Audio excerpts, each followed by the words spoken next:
And welcome into another episode of the Pistons SRD podcast.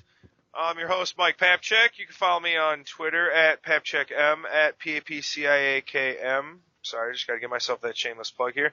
And officially the co-host of the Pistons SRD podcast is Mike Anthony. We had him last week, but officially he's going to be in.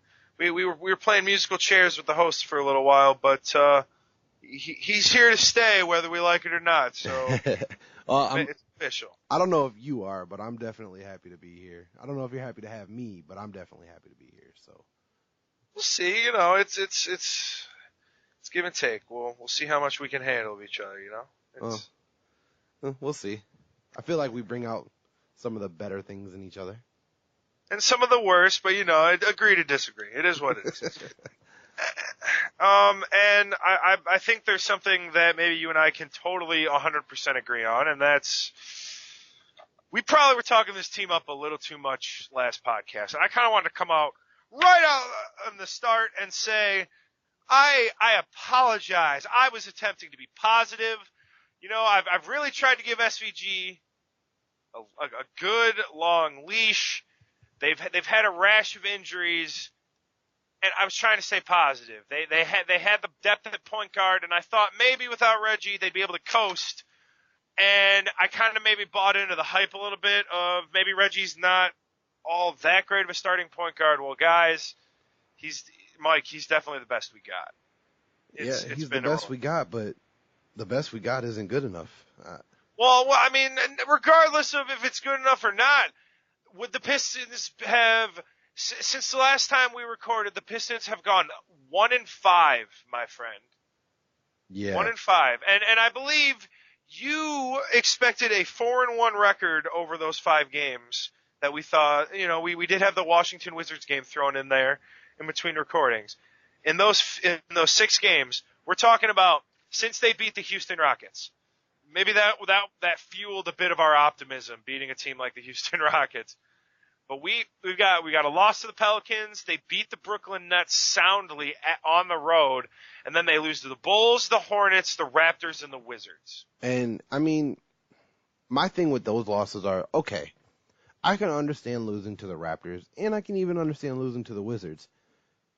The teams that they should have beat, the Hornets, the Bulls, and the Pelicans, those are games that you need to win. Those are lower tier teams.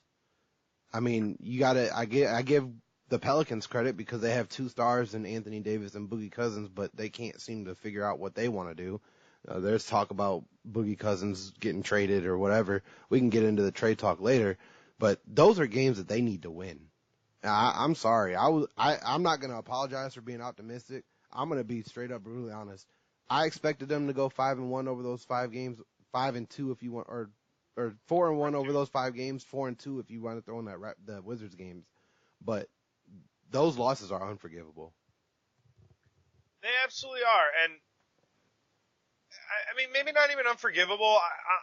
I'm thinking of a different approach here, Mike, and that's this team just might not be that good without Reggie Jackson, and with Stanley Johnson reduced to a role, with Reggie Bullock in the starting lineup. And, you know, whether we like it or not, with Avery Bradley as the starting shooting guard, it just Tobias Harris and Andre Drummond are just 2 of the few bright spots of this team right now. Other than that, I'm just not really sure what else you see on this team. And I've always kind of gone forward. I don't like to talk about, well, let's sell. What could they do? What could they get if they sell these certain guys? And the reason I don't like to do that, Mike, is, you know, Stan has always come out and said that he's not going to sell. You know, I feel like he's made that apparent. Am I wrong in thinking that? Well, they're not selling, but they're definitely buying. Okay, exactly. So What you're saying is you're expecting trades, but you're expecting a good player in return. You're not getting assets back. What you're getting is a good player to help you win right now. And that's kind of what Stan is. That's what he says that he wants. He wants to win now. Well, the problem is this team is sitting at 22-22. And, I could break down the last couple games. I mean, but to be completely honest, without counting the Brooklyn Nets game where they did allow 80 points, Spencer Dinwiddie thought he'd go off against his old team. He was held to 2 points. So that was actually really good to see. He was 1 for 5 on the night. But besides that night, the Pistons gave up no less than 96 points, and that was to the Toronto Raptors. And they lost that game. And they were in that game. That's what bothers me. Is they just, I hate to say it, I really do, but they're losing games the way the Lions do. Dude, don't even bring up the Lions. We're not here to talk about. I get it. This is a basketball show, but if you had to draw a comparison, they are gripping losses out of the hands of victory, and it blows my mind. It blows my mind. Look, the number one thing that I've noticed in all of these games is they're not playing defense like Stan has tried to preach and teach to this team throughout his entire tenure with the Detroit Pistons. And to be honest, I'm real damn sick of it, man. I really am. I agree with you. We can get know, into that. Go ahead. I'm sorry. Yeah, no, you're right. We need to stall the SVG talk maybe for right now because I really wanted to talk about the deficiencies of the team itself, really, as it goes right now. And one of the big deficiencies of this team has been its lack of defense. And, I guess, we can bring up SVG, and that I think that's a big part on him. He's had 4 years to assemble this team. He's the GM. He's putting this team together. He needs to have figured it out by now. If this core isn't going to work, then it starts with defense, and they can't even play that on a consistent night. I don't care if it's the Washington Wizards. They gave up 122 points to the Washington Wizards. Mike, they haven't given up 122 points, I think, the whole season. Yeah, that's the highest point total they've allowed all season. Yep. Yeah, it was. The next highest, I believe, was 118. Or 118 against the Hornets. Well, that's just flat out embarrassing. Which, that just goes back into these last 6 games. This team, it looks like a defeated team. They look like they're ready to turn it in. And it bothers me because there's still 37 games left. They're number 9 in the East. They still have a chance to make the playoffs. But something has got to change. They've got to turn the corner. And I do want to give, I kind of mentioned it earlier, but Tobias Harris is having a nice season. This team Borderline is all-star. a bit, yeah, he is. Tobias Harris is a good player for this Pistons team. Let me pull up his exact numbers here. If I'm gonna, give the man credit, I want to give it justice here. All right, so he's averaging 18 points a game with 5.1 rebounds. And I think the 18 points is a career high for him, I believe. And over these last 6 games, he's averaging 17 points a game. So he's right up there with that average. It's not him, and I can honestly say it's not him, and it's not Andre. It's everybody else. It's a career 35% three-point shooter. He's shooting 42% on the year. Whatever he did during this offseason to get better, it worked. He turned in, and that's exactly what the Pistons really needed from him. What the Pistons needed from Tobias was three-point shooting, and that's exactly what he's giving them right now. And it showed, and you're right, maybe borderline all-star year, there are a lot of real good power forwards, sir. So Agreed. Agreed. Maybe he's a bit behind in that department, but Tobias Harris, he's had a good season. Andre Drummond, whether people want to admit it or not, is really having a career year this season. Absolutely. I mean, he's leading the league in rebounds at 15 rebounds a game. He 15.1 for the season exactly right now. And I mean, if you're looking for what you want from Andre, you want defense, rebounds, and free throw shooting. Which defensively he's gotten slightly better. He's averaging more blocks per game. He's still right up there in the steals per game. I think he's in the top 5 for centers in the NBA in steals per game, which is, I mean, it's a low stat. You're not going to see really a lot of centers with more than 1 steal a game.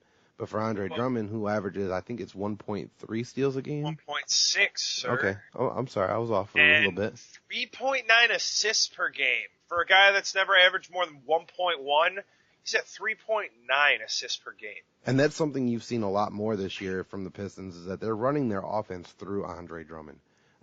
Every time down the court, they get him a touch. Every time. Whether he's scoring or getting an assist, a lot of times it's a pass to an assist for Andre Drummond, and that I wish they could start recording that like hockey stats where the last 2 players to touch it to get an assist. But if they started doing that, you would see his assist numbers skyrocket because a lot of the offense is running through him right now. He was amazing during that Wizards game that we were just talking about, the one that was last night. As of this record, well, it was the last game against the Wizards. Pistons lost. They went to 22-22, but Drummond scored 14 points.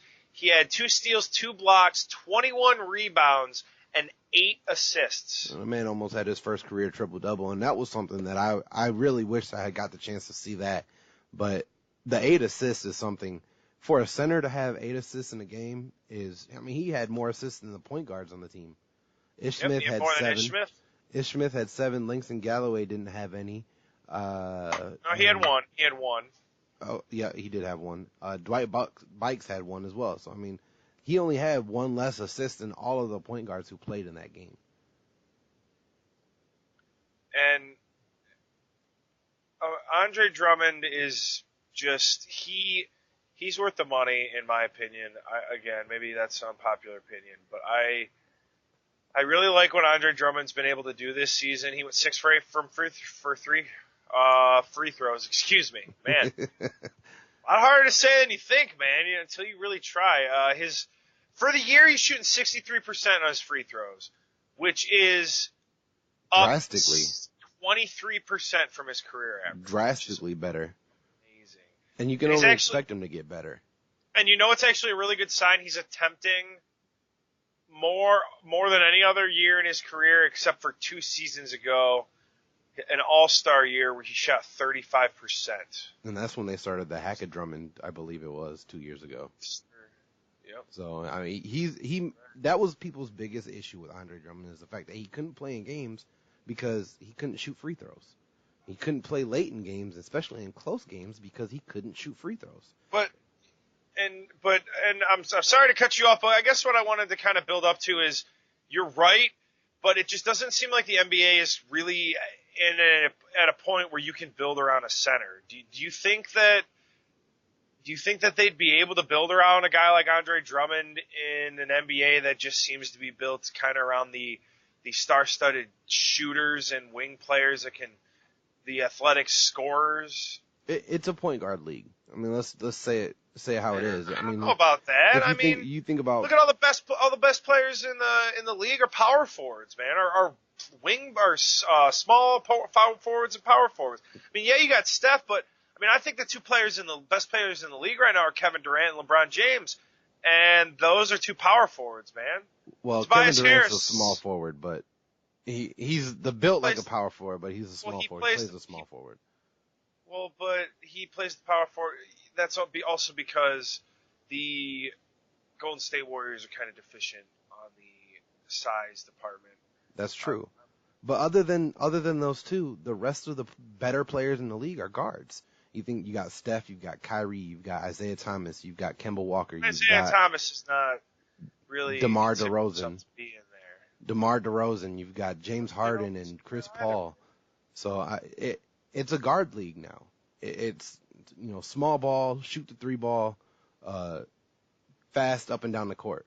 That being said, if you can get a point guard that can do those things around Andre Drummond, and I'm not saying he has to be an all-star caliber point guard, but he's got to be a good point guard. Reggie Jackson's a good point guard. He is, but I don't think that he fits what this team needs exactly right this minute.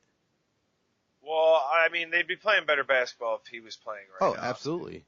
And mainly because he brings that fourth quarter scoring that the Pistons just can't seem to do. Yeah, you're right. Well, I mean, it's not even the fourth quarter. It's the third quarter that just seems to be absolutely horrendous for the Pistons. They gave up 46 points. It was 46-46 at the half against the Wizards. I know I keep bringing up this Wizards game, but it's still just not sitting with me right now. They went 45 to 28 in the third quarter against the Wizards. They only scored. They gave up 45 points and they only scored 28 in the third quarter. They gave up 45 points after they gave up 46 in the first half. Mm-hmm. That is weak defense, and it just seems like not every, but close to every damn near third quarter that this team plays. What does Stan do at halftime? Does he make them run? Are they running laps in the damn locker room? So they're just still tired? All right, guys, circle it up. Yeah, no, you guys know you're playing like shit. Doesn't mean you get to keep going. Oh, man, no, man. I don't know what he's doing, but they play like crap in the third quarter. Yeah, I don't know what it is about the breaks, especially for the starters. I mean, you look, and we keep talking about this Wizards game, but it's the most recent game and it's the freshest in our memory. But you look at the first quarter for the Pistons, and they played tremendously. They came out fast, they came out hot, especially the starters. I mean, Tobias Harris, I think he started 5 for 5 in the first quarter, scored 11 points, I believe it was, in the first quarter, and then was held scoreless until the fourth. Whatever it was that the starters came out with, the moment they came out, the entire spark was lost. That the bench played horrendously in the first and second quarters. And then when the starters came back in, they just couldn't find their rhythm that they had in the first quarter. I don't know what it is about coming out, especially if you're playing well and you got to get your breather here and there. But whatever it is coming out, they needed something to happen, some type of spark. And they did get that later in the game with Stanley Johnson, who didn't play in the first half. Stanley Johnson came off the bench, played tremendous defense, forced a bunch of turnovers, and got to the free throw line. Got the team to the free throw line a lot of times in that fourth, and they kind of battled back. But sort of. But dude, to be honest with you, I think that 122 to 112, that's not that close. But I think that score kind of indicates a closer game than it really was. I don't think the Wizards were, after about 4 minutes into the third quarter, I don't think the Wizards were ever going to lose that game. Oh, absolutely not. And 10 points, it just doesn't seem like a big enough margin. The Pistons were destroyed in that game. And really, I know they have John Wall, Bradley Beal, but to me, that's a game I really feel like they should win if they're going to be good. And that's what I kind of wanted to ask you, Mike, and that's, do we kind of need to reevaluate this team and kind of, I don't think it's fair to say that we're backtracking because, ooh, excuse me. Thank you, sir. So I don't think it's fair to say that we're backtracking, and that I stand by what I said. I don't think if Reggie got injured, I think this team's ceiling is about a 4 seed. Absolutely. Whether that's good or bad is debatable, but that's what I thought their ceiling was. But right now, this is an injury-prone team. They're sitting at 500 right now, just 2 games after the halfway mark. 44 games in. Man, I just really think that the ceiling of this team might be the 7 seed, 6 seed at the very best. They're not good enough to get that 4 or 5 seed anymore because I don't really think this team's capable of racking off a couple of wins anymore. I mean, even when Reggie comes back, it just seems like if a trade happens, they're going to be looking for something. They're going to be looking for rotations, and they're going to be looking for how they're going to fit together the whole season because it's something that Stan is still changing to this day. He can't figure out who he wants to play, and he's playing Langston Galloway, somebody he hard capped himself to sign as a third point guard on this basketball team. And look, Reggie's injured, but you put Dwight Bikes in before you put Langston Galloway in for his point guard last night. Did you see that last night, Mike? Yes, they put I in did. Dwight Bikes at point guard before they put Langston Galloway, who they hard capped themselves to get. I just don't understand what Stan Van Gundy is thinking. And then on top of that, he signed 2 more guards in Reggie Hearn and Kay Felder. So there's something to be said about Stan Van Gundy and what he believes in the guards that he has on his roster. I mean, maybe, and I mean, he had Spencer Dinwiddie on his roster. That was his first draft pick. People discredit his drafting record, but Spencer Dinwiddie was the man's first draft pick, and that dude turned out all right, you know? Well, it took him plenty of time to develop, and I mean, he was kind of forced into the position in Brooklyn, and Brooklyn's not that good a team to begin with, so. I mean, you're an okay point guard on a bad team. Of course, your numbers are going to be there. I think if you put them on a higher caliber team, the numbers won't be there. So. I mean, yeah, fair. Well, all right. So, what do you think then would make this Pistons team better? Not just things that they can improve on themselves, because I think really the defense is something that they really need to work on. Can't overstate it enough, and I'm just not really sure how they do that without a coaching change or without a trade. So, this is Mike. I know you love playing with trades, and I know this is a man. And I don't like bringing up 2K too much, but man, this is all this guy does. He makes these ridiculous trades that would never happen in real life in 2K. But sometimes they're good because they make you think, and it just kind of makes you really think about who's available out there and who the Pistons could realistically get. So, Mike, I know you talked about before the show, you had a couple scenarios that you wanted to bring up. So why don't you just bring them up right now? Just start us off. Well, I'm going to get into the one that we talked about a little bit already, and then I'm going to spring one on you and see what you got to say about it. But we talked about Kemba Walker and how he's being shopped around by Charlotte. Is a Kemba Walker trade something that you are willingly ready to put up with? No, because I don't think it's possible. And by possible, I mean, if the Pistons gave up what it took to get Kemba Walker, Mike, they'd set themselves back another step. Well, you're looking at, it'd be Reggie Jackson, Stanley Johnson, or Luke Kennard, and maybe one or two first-round picks. And then probably your first-round pick. I think that those three players and a first-rounder would get Kemba. But do you realize what you're giving up for that? Okay, so if you give it, let me backtrack you just a little bit. I understand what you're saying, and I'll answer your question in just a second. But okay, so instead of just Kemba Walker, what if you give up those three guys to get Kemba Walker and Marvin Williams? But why? But I'm telling you, I'm sorry, buddy. You're a Pistons fan. You think that why would Charlotte do that? I agree with you. Them. But they don't want. They're looking to rebuild. They're not going to make the playoffs. Marvin Williams doesn't have a ridiculous contract. I want to say he makes $13 million a year. It's a team-friendly contract. That's a decent. That's not a good payday in the NBA right now. But that's the contract that's off the books. That's what they're looking to get. But you're not. You're giving up the future, and I don't think it's something that's going to make the Pistons all that much better. Yes or no? Would you make the trade? Reggie Jackson, Luke Kennard, Stanley Johnson, and a first-round pick for Kemba Walker and Marvin Williams. You're gonna have to give up more than that, Mike. I'm just saying, if it happens, GM to GM, okay? You're the Pistons GM, and I'm giving you Kemba Walker and Marvin Williams for those three, and a first-round pick. Are you pulling the trigger?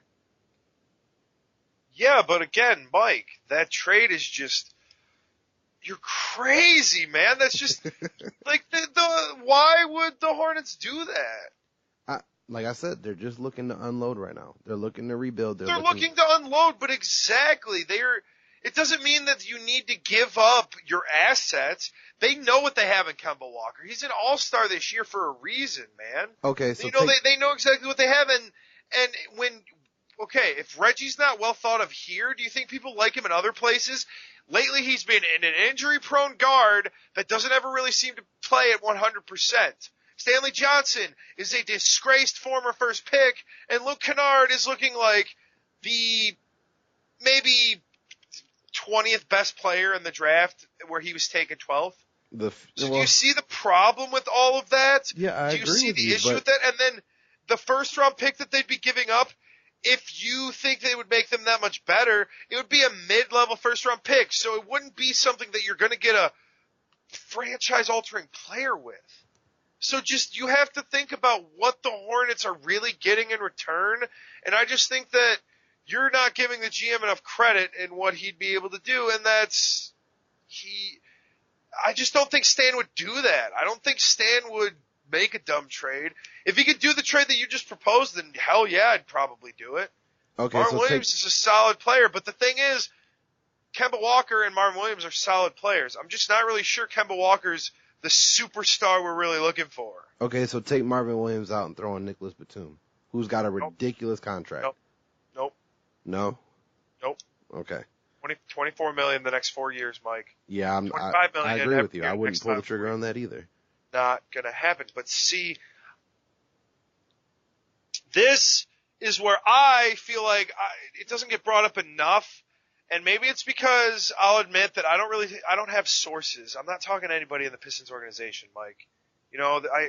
This isn't something that I'm not talking to people. I don't have the inside scoop or anything, but I don't think that Avery Bradley's gonna want to stay here. I don't think so either, especially in the state the team is in right now. Exactly, and that's exactly, you brought it up. You brought the words right out of my mouth, man. You're a 500 team 44 games in. In what way is this an attractive place to be? Avery Bradley just left the Boston Celtics. A team that went to the Eastern Conference Finals. Like, do you really want to be sitting on a Pistons team that may or may not be headed down into the toilet, which remains to be seen, really? They seem to choose random nights to go off, and it doesn't seem to matter if it's a good team or a bad team. They will play well just for a night, and then they just fall back to earth. I'm sorry. I'm going to be venting my frustrations. The last 6 games were rough. Yeah, no, that's one definitely. in 5? Yeah, it's ridiculous. Like I said, man, those losers are unforgivable. Tangents, but my whole point is Avery Bradley. Not only do I not think that he wants to stay here, I'm not really sure if Stan is going to be the GM. Why do you want him here? And this is where I want to get into. I like to toy around with NBA stats, and I've just recently started to get Mr. Mike Anthony over there into this, but I'm just looking at, and I kind of want to keep this focused on since the Reggie injury, Mike, because really where the Pistons were at with Reggie Jackson is a completely different level than they're at right now. So I kind of just want to look at the team and how they've been playing since Reggie went down. And since Reggie went down, according to NBA.com stats, they have the offensive and defensive ratings of a player and their team when they're on the court versus when they're off the court. And Reggie has been gone 11 games, Mike. That equals to a total of 528 minutes, which is irrelevant except that Avery Bradley has been on the court for 298 minutes, off for 230, all right? When he is on the court, the Pistons are 1.2 points per 100 possessions worse. And when he's on the court, defensively, they allow 9.4 more points per 100 possessions. And that equals to total, per 100 possessions, the Pistons are 10.6 points worse with him on the court than off the court. And for a player who has been touted as a very, very good defensive player, that's not acceptable. And that leads me into the other trade that we were talking about. I know you want to continue on with this, but absolutely. I'll bring up any trade you want, man. Avery Bradley to the Cavs for that Brooklyn first-round pick. Straight up. Nothing else. Avery Bradley for the pick. Oh, for a first-round Brooklyn pick? Hell yeah. Are you kidding me? I feel like that would be straight-up robbery. But the thing is I feel like that's at least more likely than your other trade. I don't think either of them are very likely, but that's more likely than that trade, man. But the thing is the Cavs are definitely going to be dangling that out to really see what they can get for it. That's a valuable pick. If you were the Cavaliers GM and I say I got Avery Bradley on the table, what else do I need to give you to get that first round pick? What are you asking for? I don't know what else. So you're saying, what do you think I think the Cavs would have to get something else too. That's what I'm asking you. What else would you do? Know. Avery Bradley and Stanley Johnson? Avery Bradley and Luke Kennard? I think the Cavs would have to dump a salary. They'd have to. So really, maybe that's what it is. Tristan Thompson and the first round pick, and they're losing Tristan Thompson in just a straight up salary dump, so they make room for Avery Bradley. But I guess maybe we're overvaluing Bradley in that he's a good defensive player supposedly, but he hasn't really been playing well since Reggie went down. And that's one of the biggest issues that the Cavs are having right now is as a team, they just do not play defense. Oh, as of this moment, they lost a game in which they scored 124 points, Michael. They scored 124 points, and they lost that game by 24 points. For those of you that are not mathematicians, that means the opposing team scored 148 points against this hapless Cavs defense. Mike, I think you need to suit up. I'm ready. But I don't think your knee's in worse shape than Derrick Rose's. There's no way it's in that bad a shape. So it looks like you can still got some tread on that tire. And I bet you try harder on defense than some of these bums. Oh, absolutely. Man. That was one of the things I loved playing defense when I played. It was something that I took pride in it. And that's something that you don't see, with the Cavs and with Detroit. A team that plays defense with pride, that they take pride in stopping their opponents, is a team that plays better defense. And you look at teams like the Warriors, who everybody loves them for their offensive game, but they underestimate how good defensively that team actually is. The Warriors are probably one of the best defensive teams in the league. And you can call me crazy, you can call me psycho, whatever you want to call me, but you look at players like Draymond Green, who can guard all 5 positions. Steph may be a little bit of a liability more so than everybody else, but you've got Draymond Green, Klay Thompson, who guard the 2 best players on any given team in the front court and the back court. You've got Kevin Durant, who isn't a phenomenal defender, but he's long, he's lanky, he's hard to score against. And then there's Steph Curry, who he's going to pressure the ball. He's going to force you to make a decision. He's not the all-star defender like Klay Thompson is, but you look at that team is very, very good defensively. And they take pride in it. They enjoy it.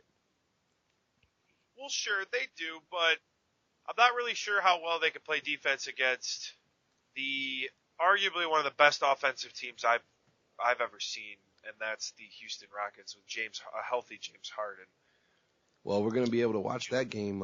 Actually, that game is tonight. It's already on at the moment.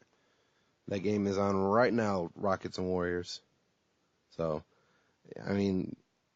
those are the 2 best teams in the Western Conference, and I think they're those are the 2 best teams in the entire league, my friend. You would put the Houston Rockets over the Cavaliers or the Thunder? The Cavaliers or the Thunder? Those aren't even the next 2 best teams in the NBA, son. What are you talking about? I'm just okay. So the who Thunder? Are the your, Thunder. Okay, who are your top 3 teams in the NBA right now? You're probably all 3 in the West to be told. No, you know what? I'll give it goes Golden State, Houston, and then Boston. Okay. And then maybe probably the Spurs number 4.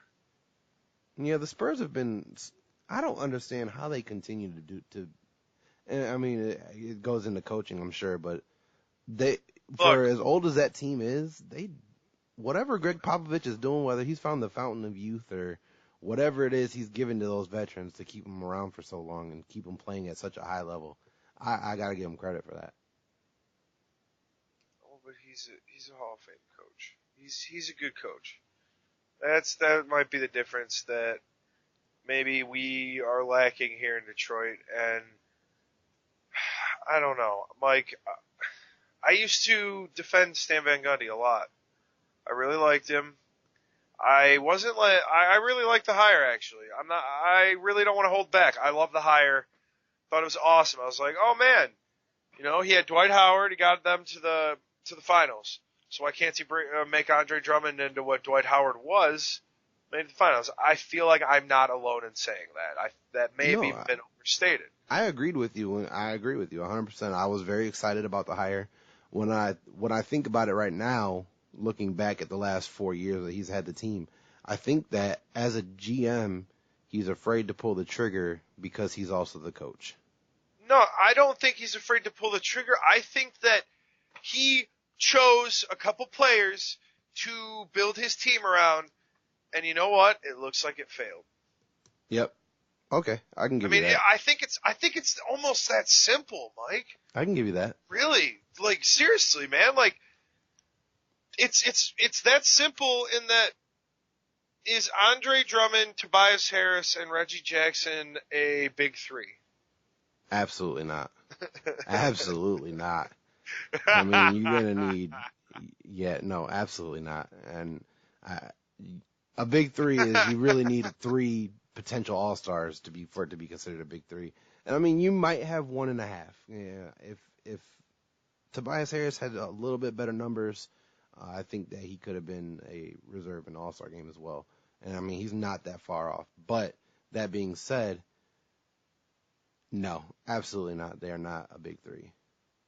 Mike, I mean, I appreciate you answering the question, but man, was that rhetorical. I know. I know they're not a big three. I know, oh, but I had come to, on, man. I had to because it bothers me so much.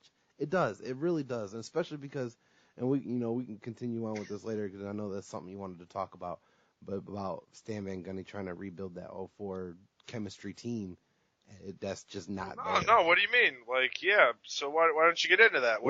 I had one more trade that just popped up that I wanted to ask you about before we head into that. And tell you what, Mike, hold on.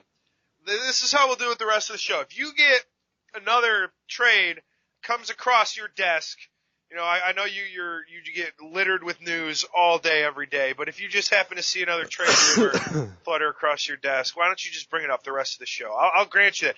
We will grant you your own break and everything. Just at any time. Fair enough. Mike, I've got some breaking trade rumors. Just bring it up, all right? But what do you got? What do you got? Well, the most recent rumor that I've come across is the Brooklyn Nets are looking to shop DeMarre Carroll. Now. Oh, the former Mizzou man. That's right. That's why I waited for last to bring it up. But DeMarre Carroll for Avery Bradley and Anthony Tolliver. Yeah, but Brooklyn would never do that. They're looking for picks, my friend. Well, then you're throwing a first-round pick with it. Because you're dumping. The problem is the Pistons would have to dump a salary, and you're going to look at either dumping Reggie Jackson or John Lure. They can't dump John Lure because he's out for the season. They're actually looking to get the disabled players exception for John Lure and try to get some of that cap back. But they're trying to unload DeMarre Carroll, and the Pistons can't take on more salary right now because they're actually maxed out, sir. Exactly. So I actually do not think that a DeMarre Carroll trade is even possible, let alone likely. Well, Avery Bradley and Anthony Tolliver and maybe a first-round pick for DeMarre Carroll is what I'm hearing. Well, I don't think that that's going to move the needle enough. DeMarre Carroll, come on, man. You're really going to make me do this. Like, come on, man. He's from Missouri, and he's awesome, but he's not going to move the needle like that on this team. Well, it's just something that popped up. You're going to put him in the starting lineup, so that means your starting lineup when fully healthy is Reggie Jackson, Avery Bradley.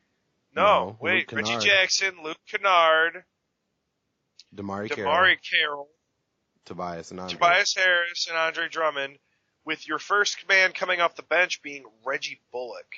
Or Ish Smith. Oh, you want Reggie Bullock to be your scorer off the bench? I mean, I don't know. Reggie Bullock could come off the bench and be an asset, but he's been real good in the starting lineup, so I don't even know if DeMarre Carroll really necessarily starts in that scenario, man. Do you think he'd for sure start? Reggie Bullock's playing. Reggie Bullock's been playing well, but I definitely think DeMarre Carroll would start over Reggie Bullock. Defensively, it's an upgrade. I mean, you're not giving up too much offensively, but defensively, it's an upgrade. And I think that's something that you would need in the starting lineup. I'm not really sure about that here. You know what? I know you put me on the spot, but I'm gonna pull this up here. I'm gonna pull up this Toronto Raptors team, and in the last 11 games, I want to see how good this team really has been. Like with Toronto Raptors. I'll never. For some reason, DeMarre Carroll will always play for the Toronto Raptors in my head. If there's any confusion, he played for them, years ago? Is it 3 years ago now? 2 or 3 years ago, yeah. Yeah, it's been a while, admittedly, and so I do. But regardless, honestly, I think that DeMar Carroll is an upgrade to Reggie Bullock. He's a bigger, bruisier, more athletic small forward than Reggie Bullock is. He's going to put up the same kind of shots Reggie Bullock is. And defensively, he's going to give up less points. For me, if that trade is possible, if the Brooklyn Nets are willing to give DeMar Carroll to Detroit for 2 players who are going to be free agents next year anyways, I'm making that trade. I'm sorry, but I'm making the trade. Avery Bradley's not going to want to come back. I mean, I love Anthony Tolliver. I love what he brings to the table, especially when he's having a good night. He's a stretch 4. He's going to hustle on the defensive end. He's going to make plays for you. But I'd give that up, especially at the age of 33, I believe it is. He's on a downtrend. He's going to retire soon. 2 players who are going to be free agents for DeMar Carroll and a first-round pick.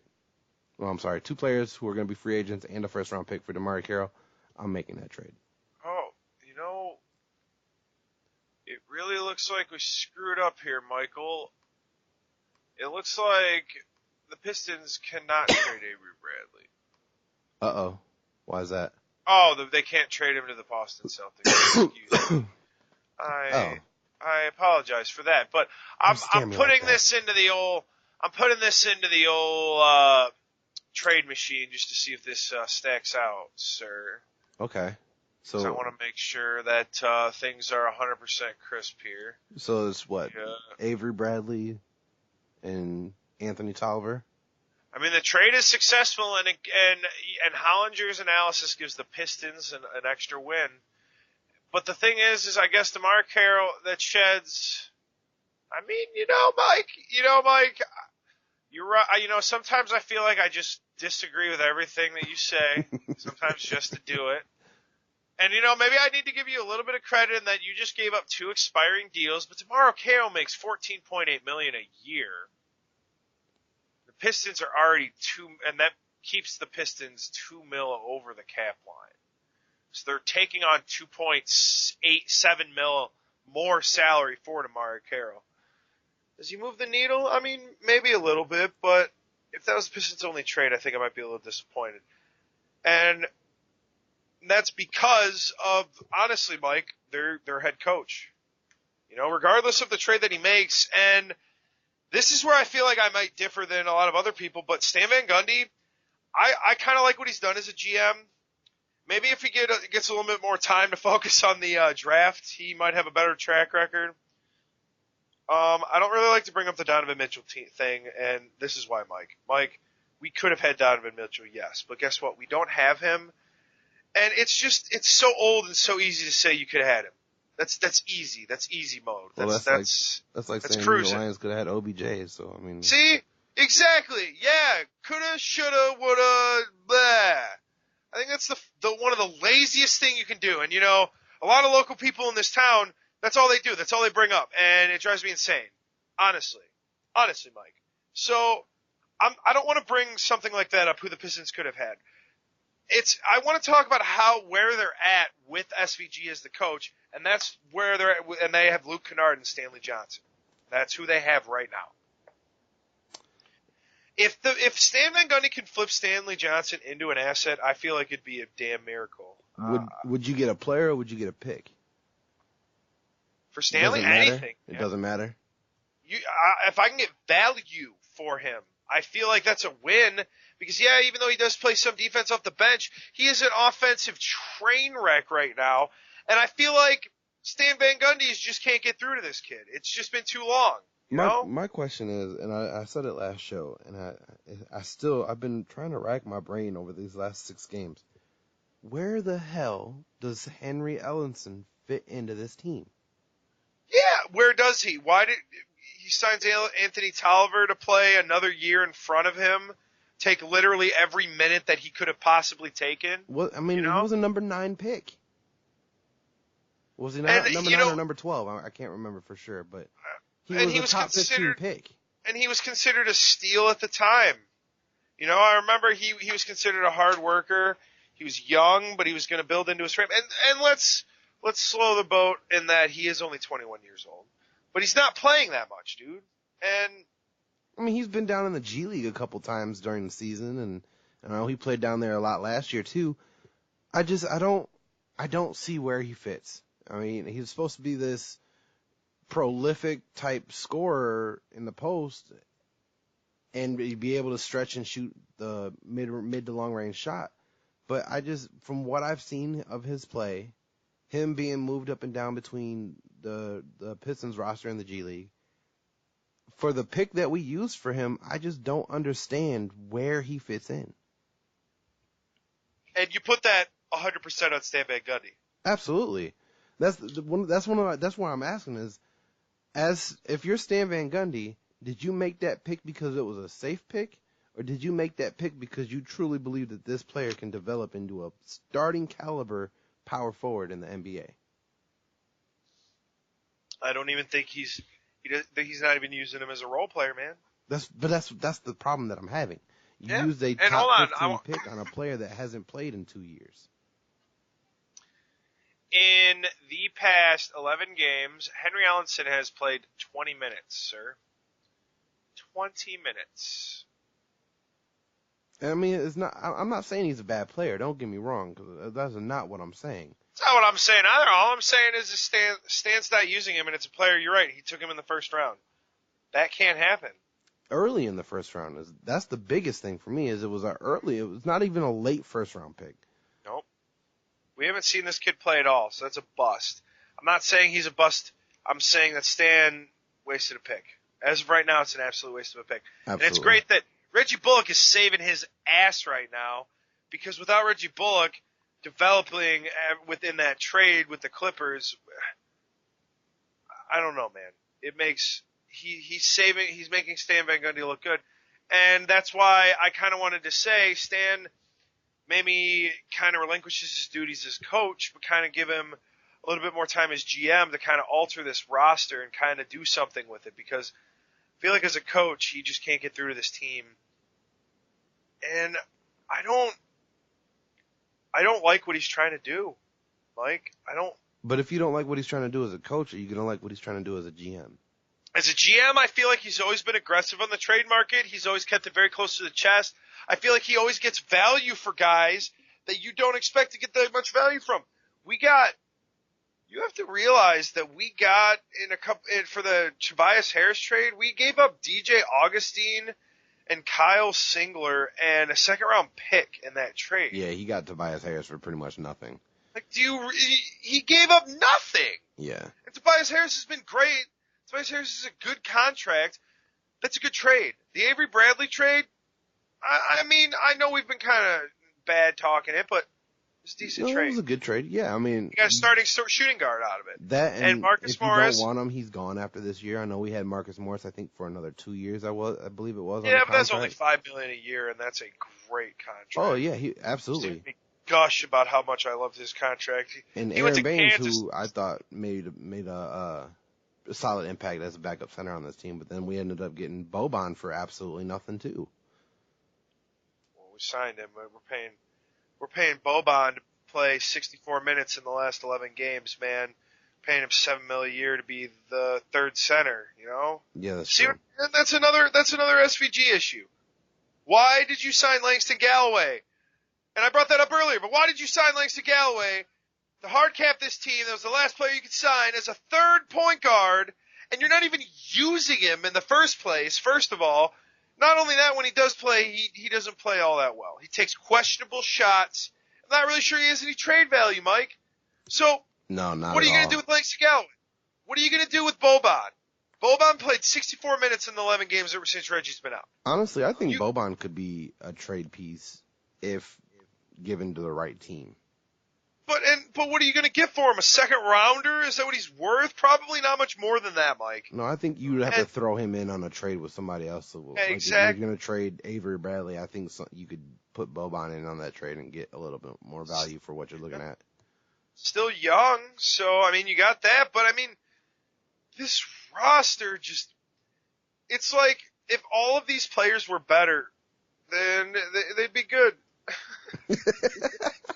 I mean, that's like if they were all like, I know, but I'm serious, Mike. What I mean by that is Stan Van Gundy just has this weird, like, none of these guys are good enough to build around, but he's trying. And I think it's futile. And I think that we need to, I don't know, man.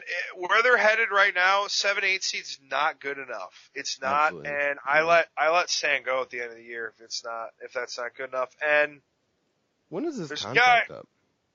Stan, I believe he just got an extension, but we can double check that. But while we do that, I did want to bring up something that I think would be fun for Pistons fans around here, and that's what do you think of the idea of bringing Chauncey Billups back?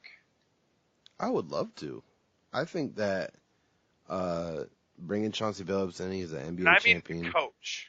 Absolutely. I know what you're saying. GM, because he's interviewed as a GM. So Okay. let's say to So bring you him make in as Stan Van GM. Gundy the only the coach? No, I fire. You know what? We're going to go forward with a scenario. Where they're at right now, Mike, 22-22, let's just extrapolate this. This was the end of the season. I'd fire Stan Van Gundy right now. Well, he's only Not got good. him. You'd have to pay him $7 million for next year. He's signed through 2019 Guess what? That's cool. or through the end Okay. of the 2018-2019 season. Cool. So Sounds good. Sounds good, sir. he's on the fourth year of his 5-year contract. Sounds absolutely great. So you'd fire Stan Van Gundy and bring in Detroit bad boy, Hold on. bad boy 2.0, Chauncey No, Billups. it's going to work. That's not what I'm saying. I'm just saying, what do you think of the idea to bring in Chauncey as the GM for the Pistons? He did interview in the same position for the Denver Nuggets in, I believe it was this previous season, off season, or the off season before that. But he has drawn interest from other places. Well, Chauncey is a player who knows the league. When I say that, I'm not just saying in terms of a player. You sit and you listen to him talk on ESPN as an analyst, and he's very educated in the mumblings and the quiet rumors in the league. That being said, for a player who bounced around to a lot of different organizations, he might have some decent connections still at those organizations where if it comes down to wanting to make a trade or wanting to make a move, he's got that relationship with GMs. And I know people don't think it makes a difference, but if you have a good relationship with another GM in another organization, it makes making trades that much easier. But I like the idea. I think that go ahead.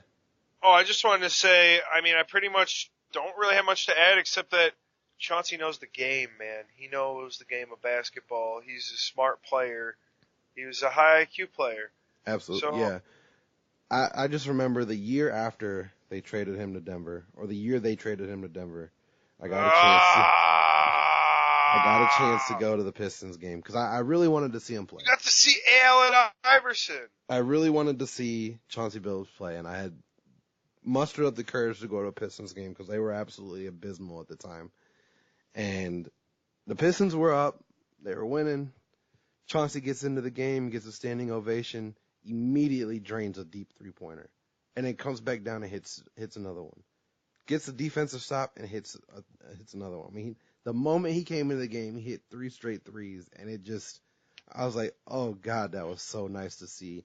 As much as I hated the fact that he was playing for another team, Chauncey was one of those players that made a difference no matter where he was at. And I know early on in his career he struggled and teams were like, well, this isn't a player who's worth anything, and he got moved around a lot. I know he played in Denver, Minnesota, Brooklyn, or I'm sorry, not Brooklyn, but Boston, and then came to Detroit and found a home with Larry Brown. I think having Chauncey in the front office it'd be a huge. The fans would love it because, I mean, he brought a championship to Detroit, so you don't got to worry about backlash from the fans. And as a businessman, he knows the game, he knows the league. You can't really go wrong with that. Yeah, and I mean, Mike, let's be fair. I don't think you and I are really all that smart enough to really know what would make a good GM and a good coach. So we're not really going to probably delve into that in this podcast now or in the future, even if Stan Van Gundy leaves. To be honest, Mike, Yeah. we don't know what makes a good coach. We don't know who would make a better coach, and that's fine. It's really hard to tell in sports, NBA specifically. You really don't know who would be good or who would be bad. But my point saying is the idea of bringing Chauncey back, it just feels right. You know, him being a part of this organization, and he was part of the last time you really felt good about these Pistons. And I tried to say that this was a year that you could feel good about these Pistons, and then they got hit with these injuries, and then you just really don't know if they're all that good right now. Well, the injuries really is what does it, and I mean, we talked about it last show. The Pistons were the number 2 team in the East coming to start the season. When the first ranks came out, they were one of the top 10 teams in the NBA. And that's not something that anybody expected to see. But now they're looking like the team that everybody expected to see. Yeah, and you know, Mike, it's kind of bumming me out, and I wanted to give credit to maybe a couple other basketball teams that play in the state of Michigan. Before we're going to take a look ahead to the next couple games for these Pistons.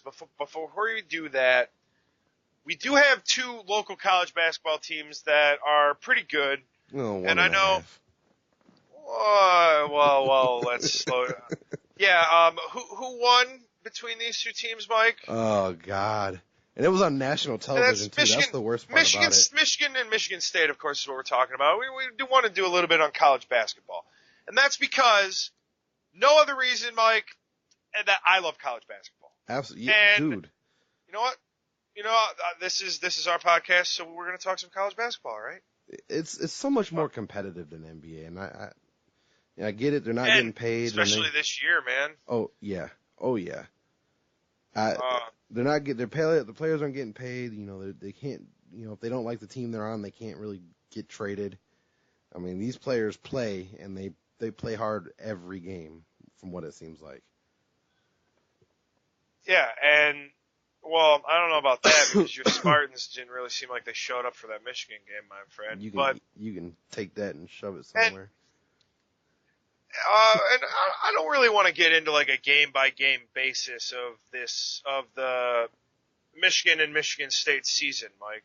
But let's kind of do a quick around the college basketball scene right now, and that's we can take a peek at the AP rankings. Why don't we? You know what though? Before while you're getting into that, I gotta say I'm drinking the Kool-Aid on Trae Young, dude. This Trae Young kid. What do you mean? This kid that scored 4? Trae Young, if you don't know, is this kid plays for Oklahoma, currently the number 4 ranked team in the country. But they did just lose, sir. To Oklahoma State, yes, but he dropped 48 points in the game. The NCAA has lost, had 5 45 plus point games this season, and he's got 3 of them.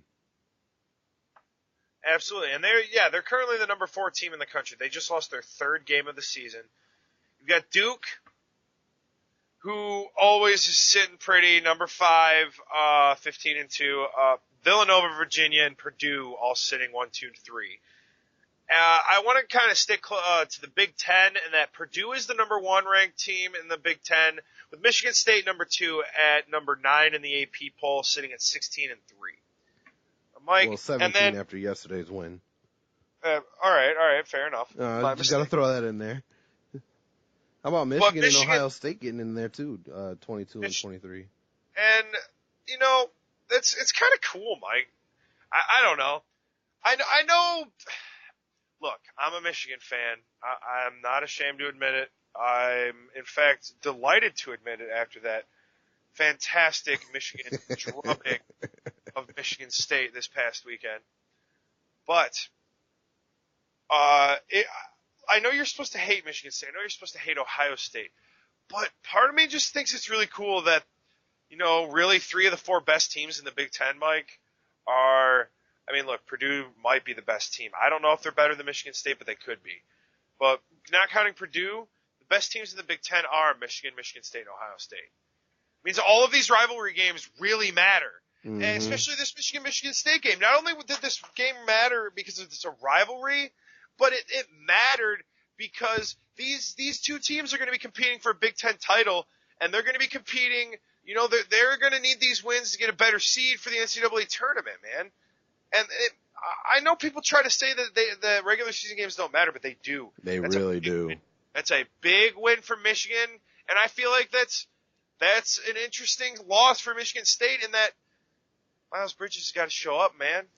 Where's he been? Yeah, the Michigan State-Michigan game, it was not one of his better games. And, I mean, it was... Let's break that down a little bit. I know it's been a week. It's been a while since that game, but we could talk about it a little bit in that it was a big game for everybody around here. Michigan won 82-72 on Michigan State's home turf at the Breslin Center. And Mo Wagner looked like the best player on the court, Mike, straight up. Oh, man, he dominated. And I just 27 points, 4 rebounds. I mean, he just did everything that Michigan needed him to do. I mean, you play 27 minutes and can get 27 points.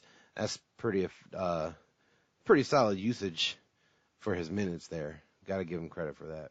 Well, my biggest issue was that Michigan State turned the ball over so many times that it just, even if they wanted to win, clearly they wanted to win, but even if they had a chance to win, and Michigan, I think they shot 32% in the first half. I mean, Michigan did not shoot well. The only reason that they were in the game to begin with was because Michigan State turned the ball over and they had scored, I believe it was 13 or 15 points off of turnovers in that first half. You're not going to win games like that. Absolutely. And all right, looking at the bigger picture, Mike, they went on to absolutely crush Indiana 85-57, Michigan State. Going forward, they don't really seem to have anybody they have to be really worried about until Purdue about a month from this recording. February 10th they play against Purdue, and that game is honestly really that looks like the only real difficult game left on their schedule, except for maybe at Maryland, who they do play still. But I mean, none of these other teams in the Big Ten that good. They've got Illinois twice. They've got Minnesota. They've got Wisconsin twice. This strength of schedule thing's going to hurt them, and should Spartan fans be worried that they're really not going to get that 1 seed?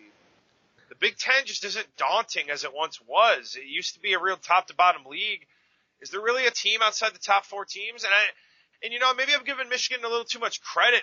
They did get crushed by Nebraska, and Nebraska's sitting at 5-3, tied with Michigan. Yeah, I don't. Michigan State's always had an issue with their strength of schedule, and I think part of it is because they play in the Big Ten, and the Big Ten is not always one of the better basketball conferences. Now, this year they've been very solid and they've been very good, but in years past, the Big Ten has not been the most competitive basketball conference in the NCAA. That being said, you know, they played against a Duke team that was, and I believe it was number 1 or number 2. They whooped up on North Carolina, which was number 1 or number 2 at the time. Notre Dame was ranked in the top 5 when they played Notre Dame. So I mean, they've got games against top 3 or 4 games against top 5 teams this year. Oh yeah, they've got games, and what happened in all those games, Mike? Well, the only game they lost to those was the Duke game, and that game was very close up until the very end. I'm not really sure if Notre Dame was all that good. I mean, yeah, okay, they deserve credit for beating UNC. That was a home game. Well, all things considered. Yeah, just no, I don't think Michigan State, especially if they lose to Purdue, is going to get the 1 seed. But I think that they'll have a chance to be a 2 or 3 seed. I don't know. Is that disappointing? It is. It really is, and it just goes back to the scheduling more than anything else. Tom Izzo does a good job of playing the good teams early on in the season because he wants his team to get that feel for what they're going to play up against in the tournament. But he really hurts them in the long run because they're not playing good or better teams all the way through the season. I mean, and it hurts when the committee's really looking at your overall body of work, and unfortunately the teams that Michigan State's going to be competing with, they just have better conference. Or they have a better conference, these other teams, the Dukes, UNC, Notre Dame even, although they have lost a lot of pieces, so I'm not really sure if they're even, they're looking at the tournament, but if they are, I'm not really sure how far they can get with their injuries. But, and Michigan looks like they're an inconsistent team that with the guys that they have, and Xavier Thompson, they've got Charles Matthews, who's looked all right. Mo Wagner, of course, has looked great at times, but seems to disappear. He was virtually non-existent in that Nebraska loss, so he seems to kind of float away sometimes. And I think that that's one of the big problems with this Michigan team. But I think this is another Michigan team. Maybe they can't go on a run to the Final Four, but maybe a Sweet 16. Yeah, I think we're looking at a ceiling. I think and maybe I'm getting we're getting ahead of ourselves in that maybe a third or fourth best team in the Big Ten, but they'll definitely make the tournament. 6th seed maybe. What do you think the Michigan ceiling is? Yeah, I think the highest that they could be is a 5 or 6 seed. I think more realistically, you're going to look at a 7, 8, or 9 seed going into the tournament.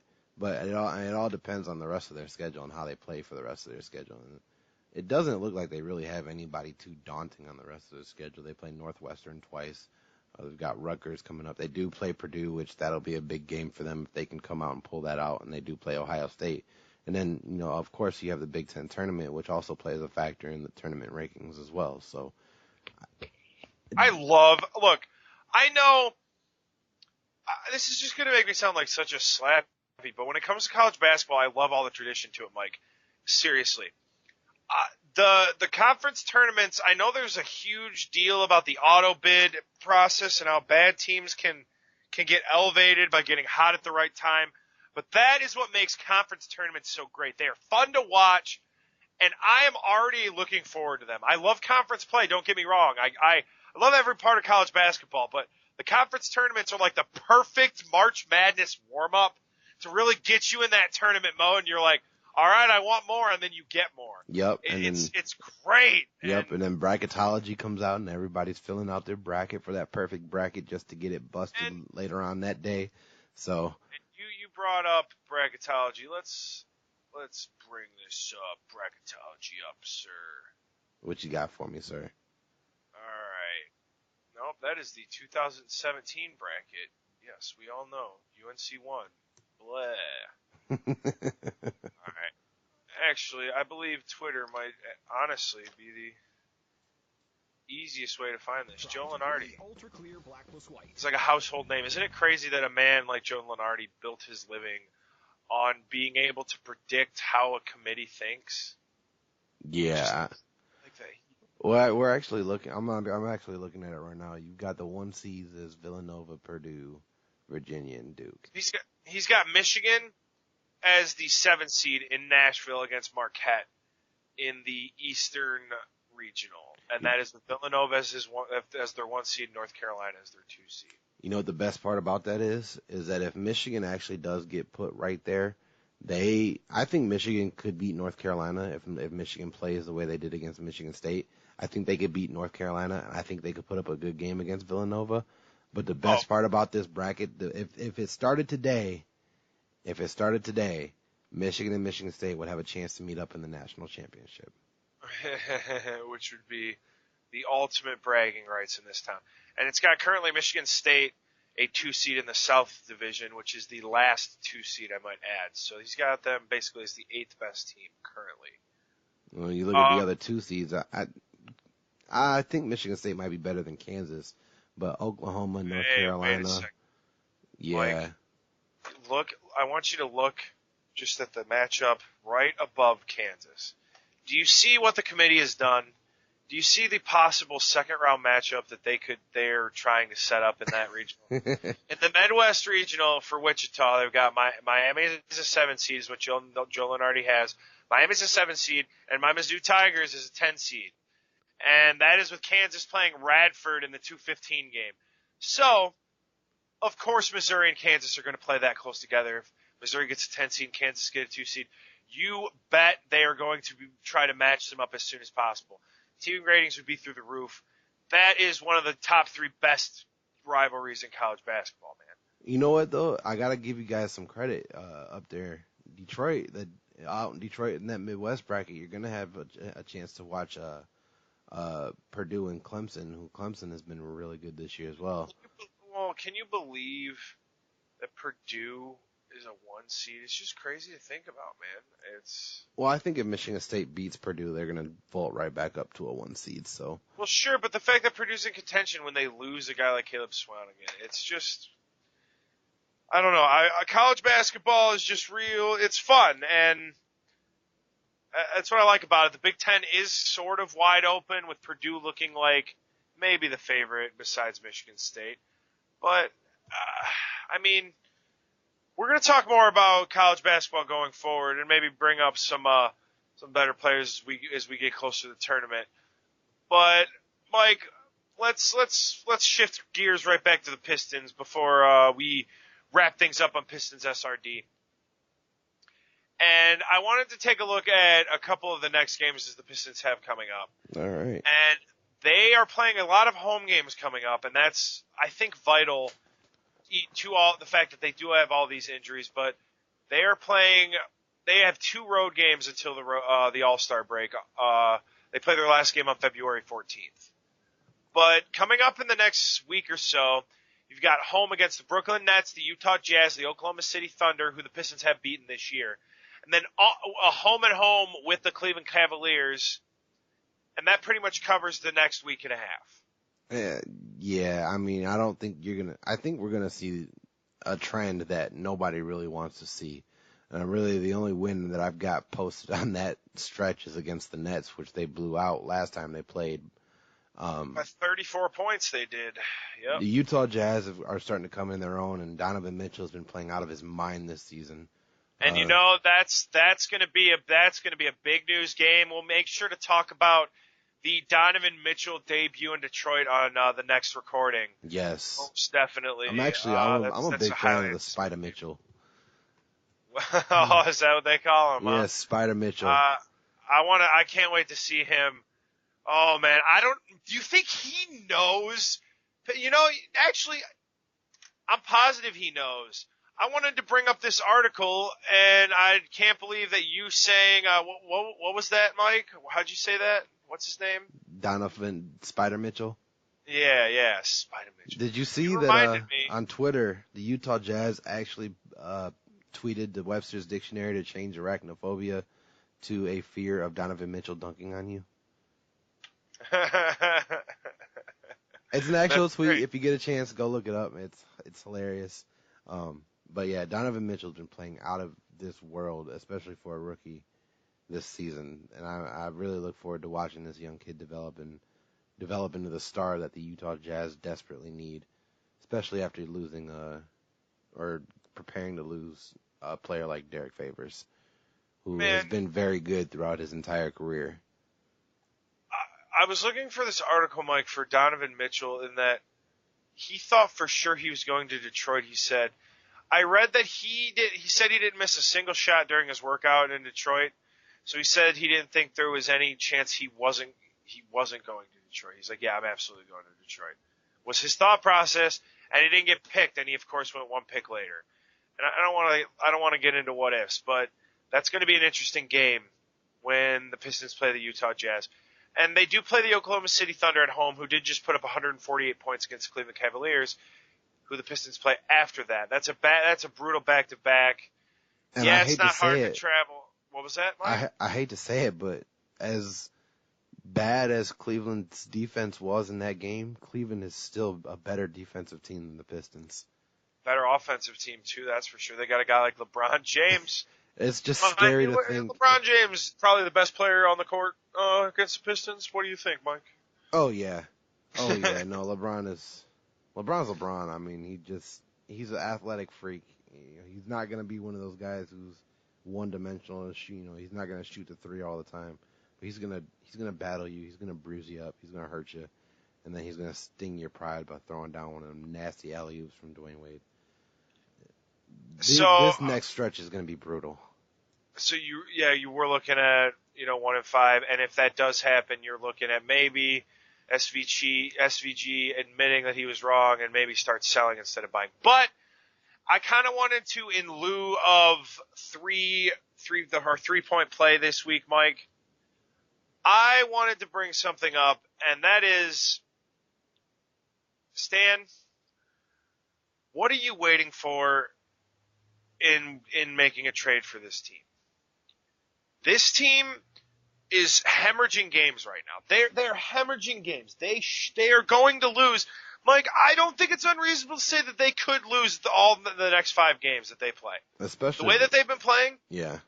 If Spencer Dinwiddie decides that he's got all the jitters out and he's going to play his ass off now against the guy that drafted him. It would be his first game in Detroit since getting there, isn't it? I would believe. Yes, it is. Maybe it is. But maybe since he actually came out. But my point is, Stan, if you're going to make a trade for this team to win, if you're going to make a trade for this team to lose, regardless, you need to make that trade. Because if you don't, that's the worst possible thing you could do is nothing. Doing nothing just puts this team in purgatory where they would be stuck in the 7 and 8 seed for years to come, and we will get a mediocre product with mediocre basketball. I feel like... And that's not fair. Mike, that's not fair, and I'm damn sick of it. So, Stan, this is your last chance, Stan. This is your last chance. You need to make a trade now. Honestly, Mike, I would say let's not record until the next Stan trade, but then that might not happen to the deadline, and that would really piss me off, and I don't think I could wait that long to get my frustration out. He's pissing me off, man. I'm sick of this. No, I agree with you 100%. A trade has to be made, especially in the condition that this team is in right now. Something's got to change, and if it's not going to be a trade, then it's going to be Stan Van Gundy. I'm going to put it out there. If a trade doesn't happen and this team doesn't make the playoffs, I would not be surprised if President Tom Gores lets Van Gundy go. It's an absolute disaster if this team doesn't make the playoffs, even as they're currently constructed. But whether, I've been pretty I think that Stan still wants to buy for this team. He thinks this team can win. But, maybe in a week we might not be thinking the same things, Mike, and we might have to discuss about what this team's going to sell in terms of their assets. So that's going to be something interesting to keep your eye on. Really, these next 5 games, I really think do decide if this team buys or sells. And you're looking at a potential 9-game losing streak. I'm sorry, you're looking at a potential 9-game losing streak coming out of this stretch, and then you've got another, 3 more good teams right after that in the Memphis Grizzlies, the Miami Heat, and the Blazers. Next 10 games is going to be hard. If they lose their next 5 games, Mike, they need to sell. And 100%. Stan needs to change his mind he needs to bite the bullet, admit he was wrong.